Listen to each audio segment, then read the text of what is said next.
Il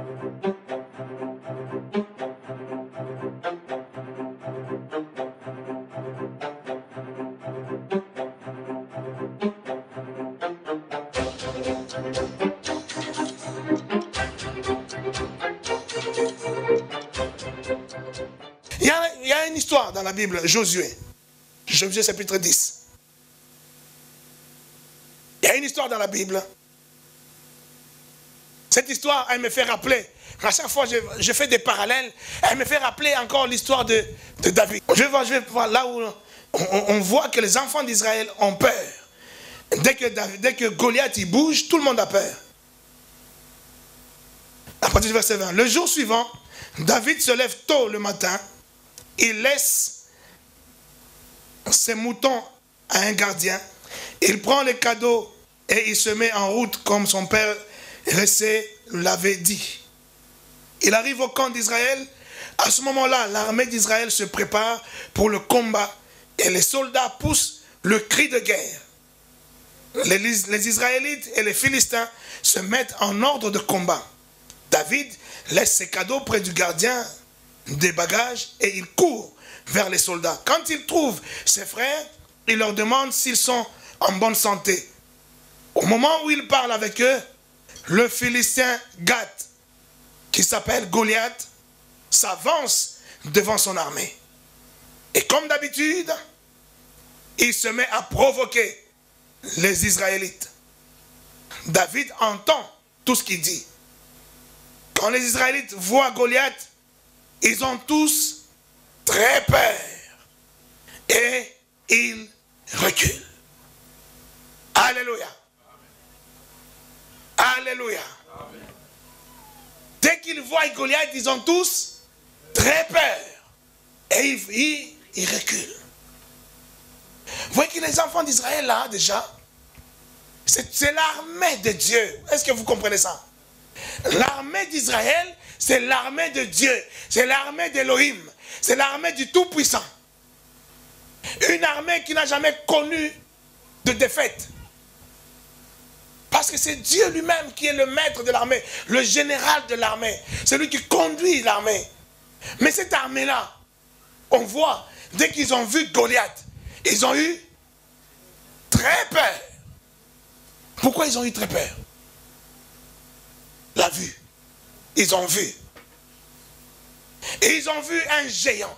Et ils ont vu un homme qui a des dimensions qui sont hors normes.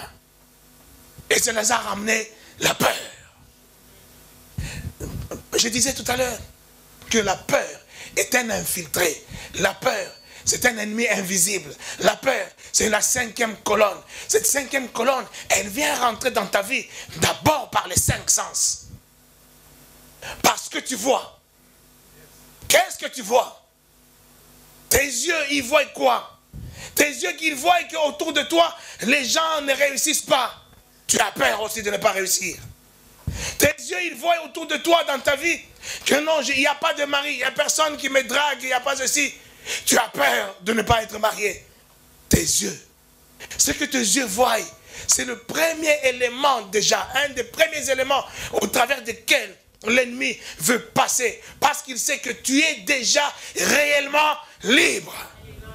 Et il veut passer par ces premiers éléments. Et si c'est par ces premiers éléments qu'il a commencé quand tu étais bébé. Dès que tu es né, par tout ce que tu vois, l'ennemi t'apporte une colonne. Une 5e colonne. Au travers de ce que tu vois, l'ennemi t'apprend à avoir peur. La peur. Tu vois un enfant comme Ethan, il a peur d'un chat. Mais où est-ce qu'il a appris à avoir peur du chat? Est-ce que qui t'a appris à avoir peur du chat? Mais l'enfant voit. Quand il voit que non, on est en train de rentrer comme ça, je suis avec Aïcha, mais dès qu'on a vu voir, Aïcha, elle commence à raser les murs. Elle dit, ah bon, c'est qu'il faut raser les murs. Dès qu'ils arrivent près de chez le voisin, et puis il y a un chien là chez le voisin, wop, wop, wop, et il était avec Manassé en train de faire les fiers là, de marcher avec des fiers comme des racailles. Dès que il voit ma sur sauter. Et lui aussi, qu'est-ce qui se passe? Automatiquement, lui aussi, il apprend que non, il faut avoir peur des chiens. Alléluia. C'est ça la peur. L'ennemi rentre par les 5 sens. Parce que tu vois. Alors, ce que tu vois, c'est à toi d'analyser. Dès que tu prends que non, ce que je vois là va amener la peur. Prends le dessus. Tu dis, je n'ai pas peur parce que j'ai Elohim en moi. Quelqu'un peut dire Amen. Parce que j'ai Jésus en moi. Est-ce que tu peux dire Amen? C'est comme ça que tu vas mater la peur. Et ils ont vu Goliath, ils ont eu peur. Dès que Goliath bougeait, tout le monde fuit. Mais regardez ce que lui, David, ce qu'il pouvait dire. Lui, quand les autres voient le danger, quand les autres voient la peur, lui, il voit celui qui est en lui. Celui qui l'a oint. Il dit, ils ont peur de qui? De celui-là, là. Attends, moi j'ai vu pire. Moi j'ai vu des ours. Moi j'ai vu des lions qui sont venus pour prendre les brebis de mon père. Et à ce moment-là, plutôt, moi j'avais plutôt peur de mon père. Je savais, si on me prend pour une brebis, donc quand je vais rentrer à la maison, non, les chicottes que je vais avoir, la punition que je vais avoir à la maison. Donc, toi les lions là, non, tu vas me voir. Et il a poursuivi les lions, il a tué les lions, il a arraché la brebis de la gueule du lion, il a tordu le cou au lion. Tout simplement parce que il s'est dit, non, moi je ne peux pas laisser le lion me faire maltraiter par mon père. Est-ce que je parle à quelqu'un? Il y a un enfant de l'école biblique, hein, de l'école de dimanche plutôt, un enfant tellement à l'école de dimanche, on apprend Moïse, ça c'est Moïse, et Pharaon, et tout ça. Pharaon, il a refusé de libérer les enfants d'Israël. Alors Dieu a frappé l'Égypte, il a frappé de la plaie, première plaie, deuxième plaie. Il a frappé à un moment donné, tous les enfants, les premiers-nés sont morts, et tout ça, Dieu les a frappés, Dieu les a frappés. Tellement que le langage, Dieu les a frappés, Dieu les a frappés, frappés. Alors le petit là, dans la tête, il sait que Dieu frappe. Et à la maison, il fait une bêtise, sa maman dit, arrête de faire ça. Le petit continue à faire. Arrête, sinon je vais dire à ton père. Le petit continue à faire. Je vais dire à ton père. Le petit continue à faire. Bon, je vais dire à Dieu. Non, pas Dieu. Et le petit était tellement effrayé qu'on lui dise que je vais dire à Dieu. Effrayé, pas Dieu, il tremblait même. La maman dit, mais attends, c'est bizarre ça. Pourquoi tu trembles? Non, pas Dieu, mais pourquoi? Calme-toi. Non, s'il te plaît, dis à papa, mais ne dis pas à Dieu. Ne dis pas à Dieu, dis à papa, mais ne dis pas à Dieu. Il dit, mais qu'est-ce qui se passe? Il dit, mais tu as vu ce qu'il a fait aux Égyptiens? Nous, on nous a appris ce qu'il a fait. Il a frappé les Égyptiens. Vous voyez un peu? Vous voyez ce que les enfants, même quand on tu es tout le temps en train de parler des démons, des sorciers, de tout ça, de Satan dans ta maison, ce que tu fais pour tes enfants. Alors que Dieu est plus bon que son père, mais pour lui, Dieu est plus méchant que son père. Parce que Dieu, c'est un Dieu redoutable qui frappe les gens. Mais dans une église, toujours là, même les prédications, attention, Dieu va te frapper. Frère, Dieu va te frapper. Attention à la pudicité, Dieu va te frapper. Non mais, arrêtons. On est en train de traumatiser. On est en train d'installer la peur dans le cœur des chrétiens. Dieu est bon. Alléluia. Dieu est bon. Mais quand tu fais, c'est un exemple que j'aime bien donner. Ton père a participé à l'élaboration du code de la route. C'est eux qui ont décidé, là c'est sens interdit parce qu'il travaille à la mairie.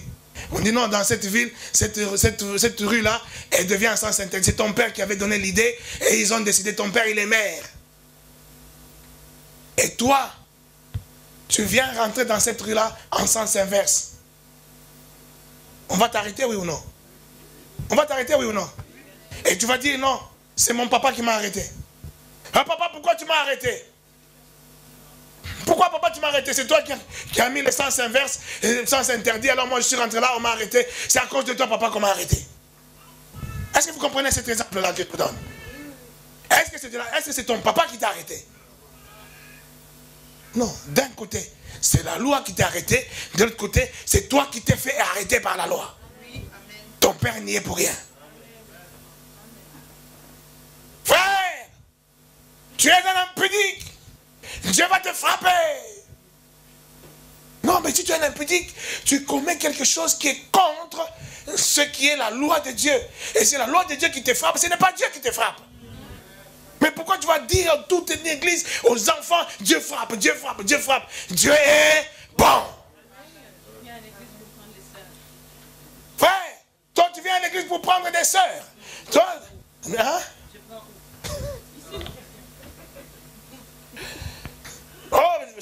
Oh frère, vous êtes là, vous ne connaissez pas Dieu. Vous venez à Dieu par intérêt. Vous venez à Dieu pour que vous puissiez avoir la guérison. Tu as déjà vu quelqu'un qui va demander pardon à l'hôpital. S'il te plaît, est-ce que je peux venir, tu me guérisses à l'hôpital? Mais l'hôpital, c'est pour faire que les gens puissent être guéris. Si tu viens à l'église, dis-vous, vous venez ici que pour des bénédictions. Vous ne venez pas pour Dieu que pour des bénédictions. Oui, viens pour les bénédictions, parce que Dieu il est là pour bénir. Amen. Alléluia. La 5e colonne.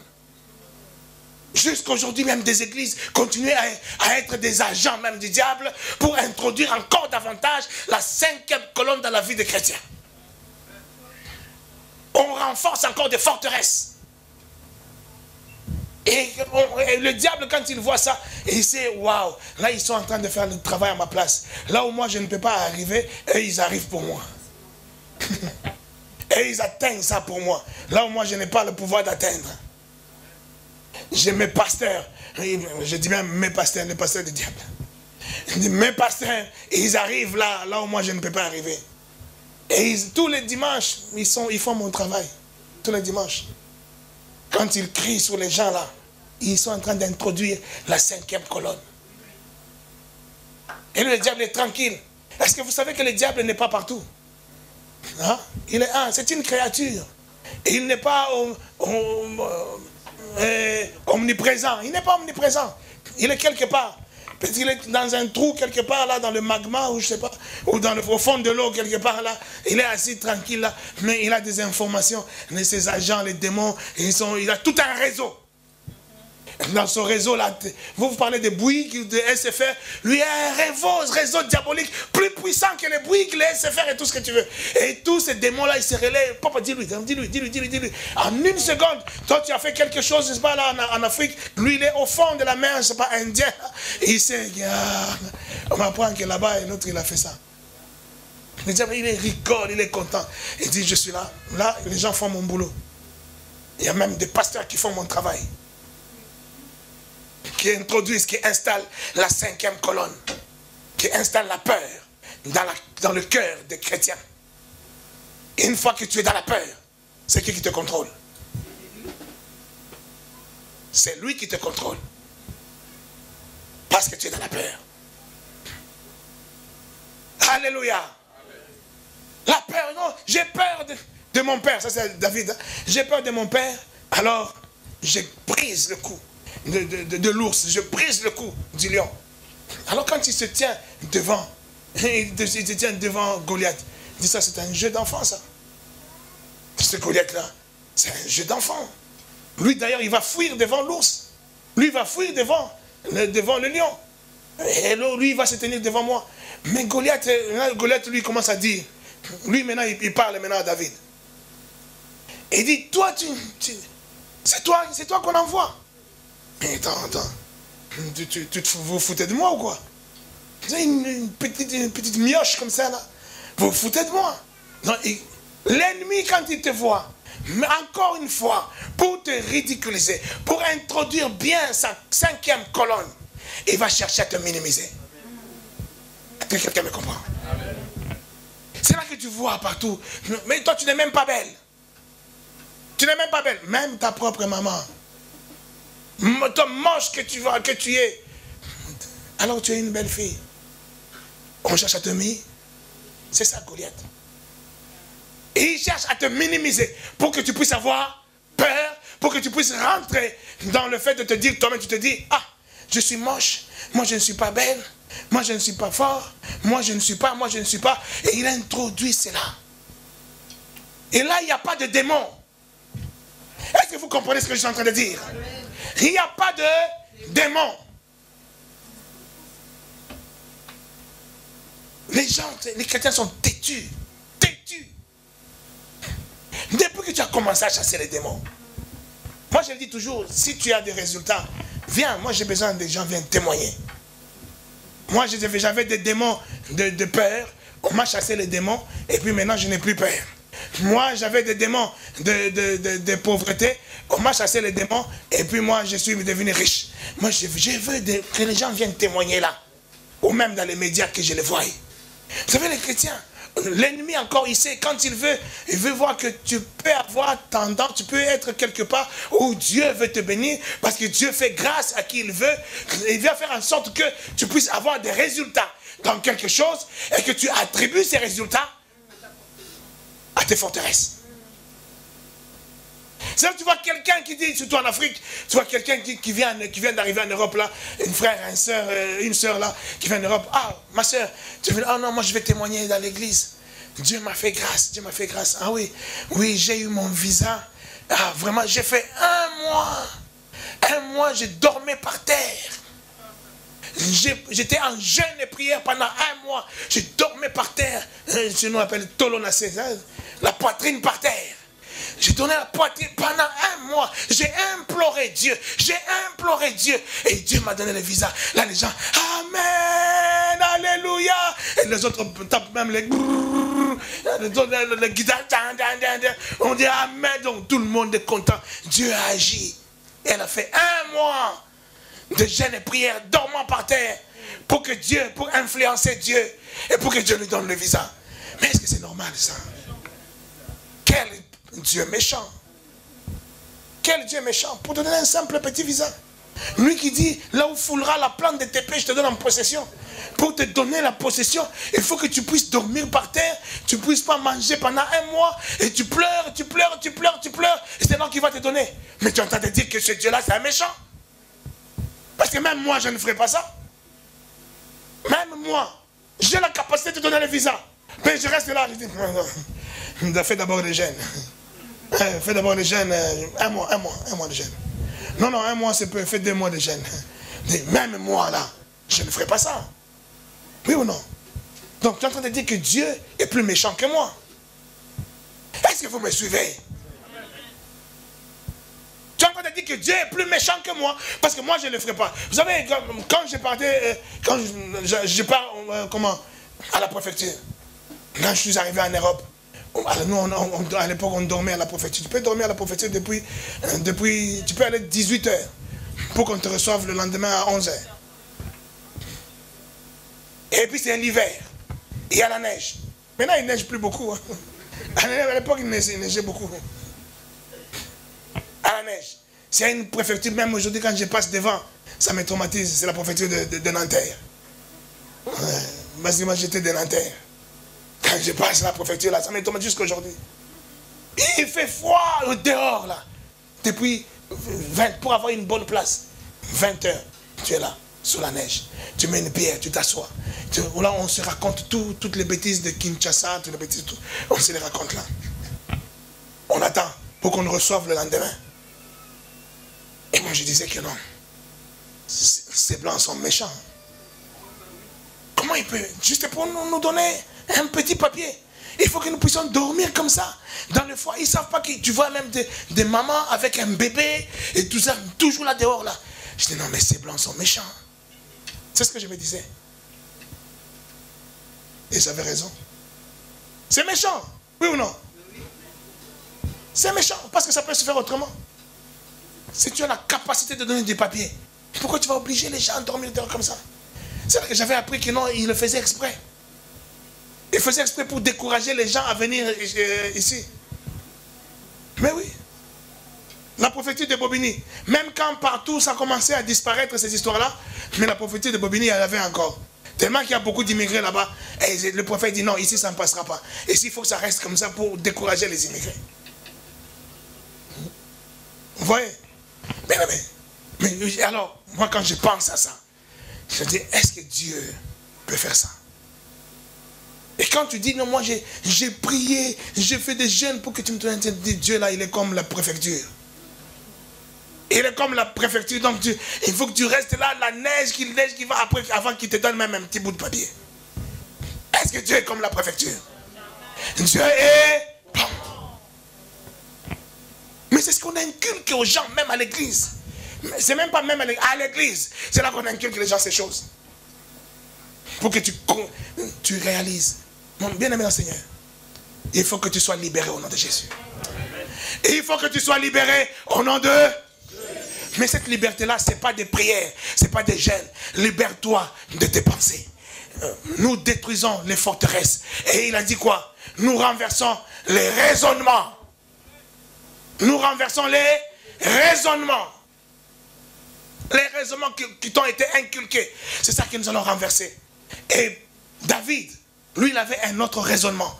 Pour lui, Dieu est bon. Ce Dieu-là, c'est lui qui a fait gagner l'ours. Ce Dieu-là, c'est lui qui a fait gagner le loup.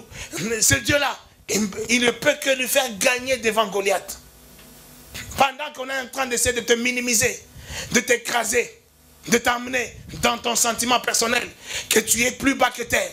Toi, souviens-toi de ce que Dieu a dit. Dieu a dit que tu es son fils. Dieu a dit que tu es son enfant. Le fils bien-aimé de Dieu. Et il habite au-dedans de toi. Est-ce que je parle à quelqu'un? Est-ce que je parle à quelqu'un? Pourquoi tu vas déprimer? Tu déprimes. Non, non. Ma soeur, pourquoi tu ne viens pas? Oh, je ne t'ai pas vu à l'église. En ce moment, je ne suis pas bien. Je déprime. Je déprime.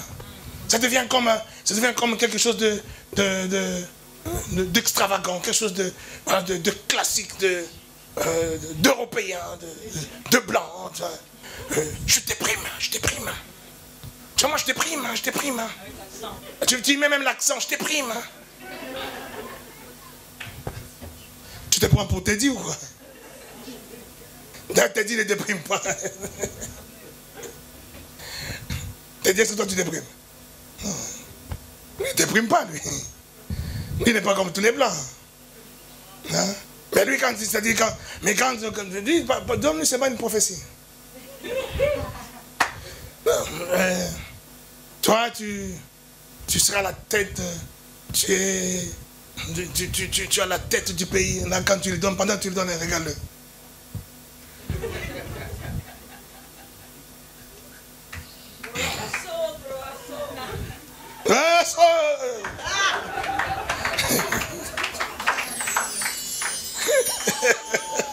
Alléluia. Ces histoires-là, les gens aiment ça. Les gens aiment la prophétie. C'est la peur. C'est la peur qui te fait chercher les prophéties. Tu cours derrière les prophéties parce que tu as peur du lendemain. Tu as peur d'échouer. Tu as peur de ne pas faire bien. Tu as peur de tout. C'est pour ça que tu cherches ces choses. Alléluia. Viens simplement. Dieu lui-même, quand il veut, il prophétise, il te dit des choses. Et si ce n'est pas nécessaire, il ne te dit pas. Mais ne viens pas, ne cours pas derrière ça. C'est pour ça que je n'aime pas habituer l'église à ça. Est-ce que quelqu'un me comprend? Parce que ça diminue encore l'église. Ça donne l'église l'état de bébé spirituel. Même si tu me donnes tous les versets bibliques de la Bible, de Genèse à Apocalypse, je dis 1 Corinthiens 2 Corinthiens 10, paf, tu me cites. Mais même si tu me cites tout ça, mais tu es bébé. Tu es bébé. Dès qu'on dit, bon, mais c'est l'heure de manger, toi tu sors dans ton blouson pour un gros biberon. Tu es bébé. Et des églises sont remplies de bébés spirituels. Des gens qui ne connaissent pas leur identité. Tu ne sais pas ce que tu es. Tu ne sais pas qui tu es. C'est pour ça que tu as peur. David savait qui il était. Il savait qui il était. C'est pour ça qu'il n'avait pas peur. Il sait qu'en moi, il y a le lion de la tribu de Juda. En moi, il y a le Tout-Puissant. En moi, Il y a le Dieu d'Israël, le Dieu d'Abraham, d'Isaac et de Jacob. En moi, il m'a mis l'autorité, le pouvoir. Celui qui a fait tomber les Jéricho et tout ça là. Il l'a fait tomber pas avec des bazookas, des bombes, mais il l'a fait tomber par sa présence simplement. L'arche qui tournait autour de Jéricho, les murailles de Jéricho sont tombées. Il sait que c'est celui-là qui est avec moi. Alors, ce n'est pas Goliath qui va jouer avec moi. Ce n'est pas Goliath qui va jouer avec moi. Et la Bible dit, quand maintenant Goliath il s'est décidé, il a dit, bon, écoute petit, je vais te montrer. Le Goliath il commence à avancer. Vous savez ce que David a fait? Hein? Goliath il avance vers David. Et David, qu'est-ce qu'il a fait? Pendant que Goliath faisait un pas, avant que David ne soit... Pendant que la Bible dit, quand Goliath faisait un pas, qu'est-ce que l'armée d'Israël faisait? Il reculait de 2 pas. S'il fait un pas, et il recule de 2 pas. Tellement qu'ils avaient très peur. Mais David arrive. Goliath, il fait un pas. David, lui, il court vers lui. Non, quelqu'un peut dire amen. Il court vers lui. Il n'a pas dit, bon, esprit de peur, quitte-moi, quitte-moi, oh non, quitte-moi, esprit de peur, quitte-moi. Non! Il court vers lui. Il se met en action. Il se met en mouvement. Il agit. Quand tu as peur de quelque chose, ce n'est pas la prière qui va chasser la peur, mais c'est l'action qui va chasser la peur. Tu te mets en action, tu te mets en acte, tu te mets en mouvement. Et c'est là que la peur va reculer. Est-ce que quelqu'un me comprend? Est-ce que quelqu'un me comprend? Et il dit, David, il a pris, avant de tout ça, il a pris quoi? Il a pris 5 pierres. 5 pierres qu'il a mis dans sa sacoche. Et il a pris la fronde. Les 5 pierres représentent les 5 sens de ton corps. Quelqu'un peut me dire amen? Amen. Les 5 pierres représentent les 5 sens. Les yeux qui ont vu Goliath et qui ont eu peur parce qu'ils l'ont vu.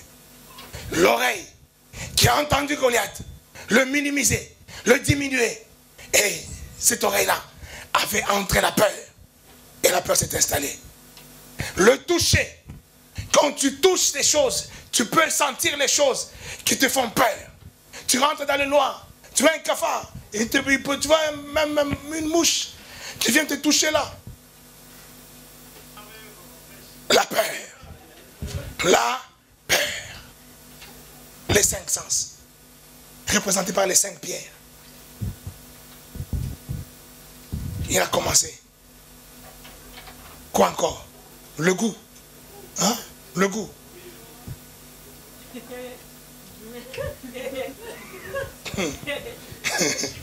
Le goût. Les enfants, vous avez vu les enfants d'Israël? Ils sont dans les déserts. Ils ont quitté l'Égypte.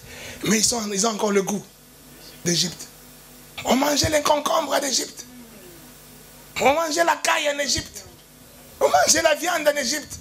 Ici, comment on est dans les déserts, il n'y a pas. Alors que Dieu est en train de les faire traverser le désert pour qu'ils perdent le goût d'Égypte et qu'ils apprennent un nouveau goût. Mais ils ont toujours encore le goût d'Égypte. Non, tu sais, moi, mon mari, il doit être 1,80 m, le goût d'Égypte. L'Égypte ne t'a pas encore quitté.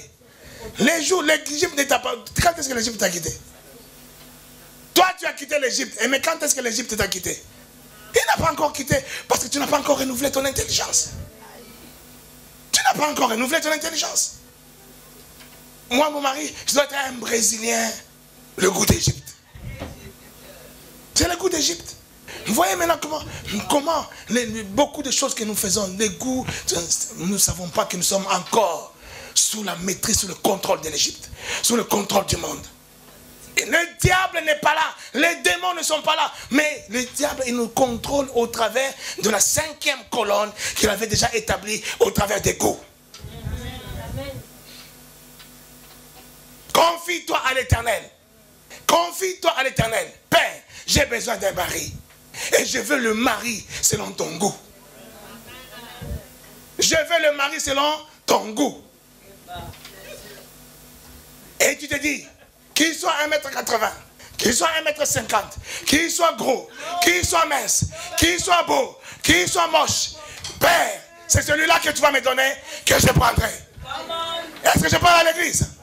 Oh, vous voyez la réaction d'Égypte. Les Égyptiens, on a dit que vous ne les verrez plus jamais, mais ils sont en train de vous contrôler. Et ils vous contrôlent encore à l'intérieur.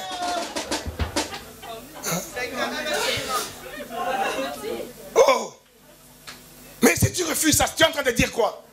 Dieu est mauvais. Je ne peux pas lui faire confiance. Je te lui dis de me donner le mari qu'il me faut. Risque de me donner un petit bout d'homme comme ça. Alors que moi, je n'aime pas les petits bouts d'hommes. Ah non, non, non, non, moi je ne fais pas confiance à Dieu. Dieu, moi je vais à 1m80. Oui ou non? Donc tu es en train de dire, Dieu, tu ne peux pas lui faire confiance. Est-ce que je parle à quelqu'un? Est-ce que je parle à quelqu'un? La peur. La peur d'avoir un petit bout d'homme. La peur d'avoir un grand bout d'homme. La peur. Tu refuses, tu as même peur. Combien de fois j'ai dit à quelqu'un, des frères, bon, écoute, tu es bébé spirituel. Hein? Tu es bébé spirituel. Papa, est-ce que je peux mettre un signe? Je dis, mais les signes, c'est pour les bébés spirituels. Bon, si toi tu sais que tu es bébé spirituel, mets un signe. Mais bon, quand tu mettras ton signe, dis-moi d'abord le signe que tu as mis. Comme ça, je sois témoin de ton signe, parce que j'ai l'expérience. Je sais comment les chrétiens ils réagissent. Quand ils disent, papa, je vais mettre un signe pour savoir si c'est mon homme, pour savoir si c'est mon mari. Je dis, allez, je mets le signe. C'est quoi le signe? Ah papa, je te dirai. C'est pas le signe, c'est pas je te dirai. En fait, il n'a même pas encore mis de signe. Parce qu'il a peur de mettre les signes. La peur même de mettre les signes. Et quand il met les signes, et la peur vient, maintenant c'est quoi? La peur que les signes ne marchent pas. La peur que ça ne marche pas. Et là, la peur, ça ne marche pas. Il a déjà mis les signes, mais il ne veut pas dire au pasteur. Parce qu'il a peur que quand ça ne marchera pas, le pasteur va m'attraper. Il dit, mais ton signe n'a pas marché, donc laisse tomber. Donc, comme déjà, quelque part dans ta tête, tu as déjà un plan B. Je dis, quand le signe ne marchera pas, je vais trouver un autre signe. Jusqu'à ce que ça marchera. Alors tu mets les signes pourquoi? La peur. Les signes, peur. Vous voyez comment la peur nous contrôle? Alléluia. Agis. Agis contre la peur. Domine la peur. Ce n'est pas la prière. Domine la peur. Nous avons fini par cette exhortation merveilleuse de Pierre. Alléluia. L'antidote de la peur. Qui connaît l'antidote de la peur? Hein? La foi. Pour faire l'action, il faut avoir la foi. Amen. Et pour avoir la foi, 1 Jean chapitre 4 verset 16, verset 18. 1 Jean chapitre 4 verset 18.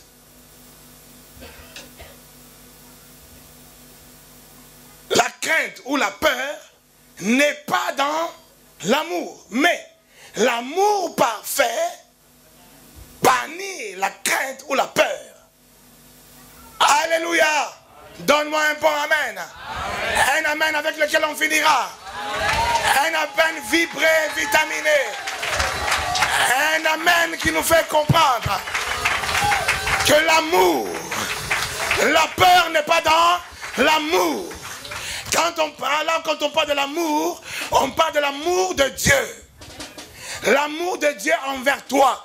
Est-ce qu'il y a quelqu'un que Dieu aime en ce lieu? Donne-moi un bon amen si Dieu t'aime. Non, si tu es conscient que Dieu t'aime, donne un bon amen. L'amour parfait, c'est l'amour de Dieu. Parce que nous n'avons pas encore l'amour parfait, nous. Quand tu aimes ta femme, tu aimes tes enfants, tu n'aimes pas encore de l'amour parfait. L'amour parfait, c'est l'amour de Dieu. Et il dit l'amour parfait, c'est-à-dire l'amour de Dieu, envers toi. C'est ça qui va bannir la peur. L'amour parfait de Dieu. Quand tu sais que Dieu m'aime, quand tu sais que Dieu m'aime, tu vas avoir peur de quoi? Tu vas avoir peur de quoi? Tu es dans l'avion. Et tu sais que Dieu m'aime. Tu vas avoir peur de tomber avec l'avion. Tu as besoin de mariage. Tu sais que Dieu m'aime. Tu vas avoir peur de ne pas te marier. Alléluia. Dans Agé chapitre 2, verset 5 ou 4, la Bible dit, fortifie-toi, Zorobabel. Fortifie-toi, tout le peuple d'Israël. Fortifie-toi, Josué, souverain sacrificateur. Fortifie-toi et travaille. Fortifie-toi et quand tu dis fortifie-toi, tu te fortifies comment? La Bible dit, nous nous fortifions dans l'amour parfait de Dieu. Si tu veux te fortifier, tu as peur. Tu veux avoir la force de pouvoir agir contre la peur. Avoir la foi de pouvoir te mettre en action contre la chose qui te fait peur. Tu dois te fortifier d'abord en te disant, Dieu m'aime. Dis à quelqu'un, Dieu m'aime. Non, dis à ton voisin, Dieu m'aime. Dis-lui maintenant, Dieu t'aime.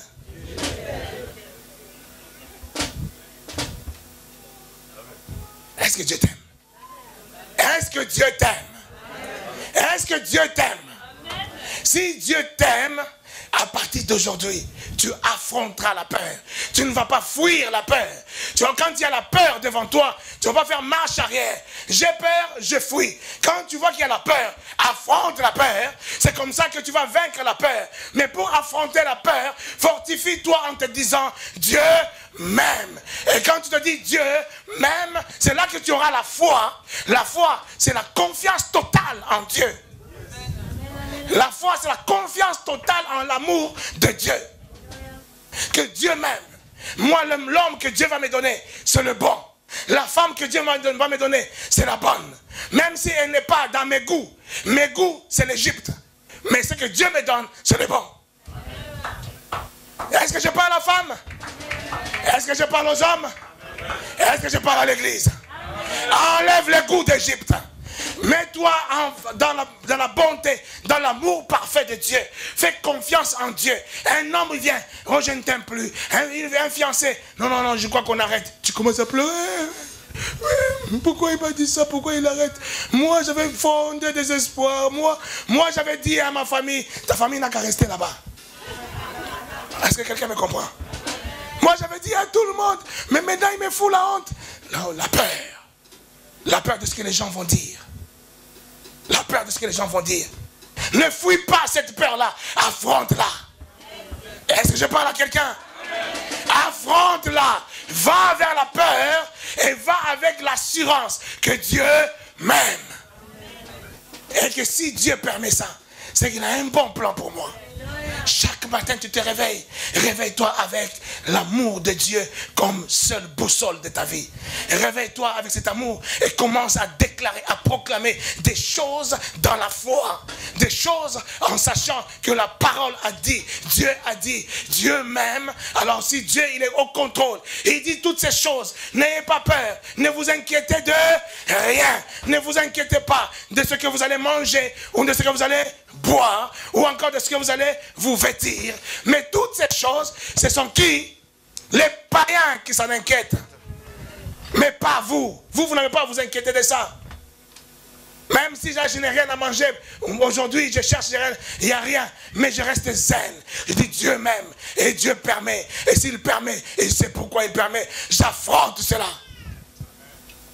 Je ne vais pas aller voler parce qu'il n'y a rien à manger à la maison. Non, je dis Dieu va me donner. Pas Dieu, s'il te plaît, donne-moi. Non, Père, aujourd'hui, je réclame mon pain quotidien. Tu le réclames à qui? Tu ne réclames pas au Père. Père. Il t'aime. Il a mis à disposition. Il t'a béni de toutes sortes de bénédictions dans les lieux célestes. Et réclame à celui qui n'a aucun droit, mais parce qu'il sait que tu as peur, il a bloqué cela. Réclame à lui. Réclame à lui.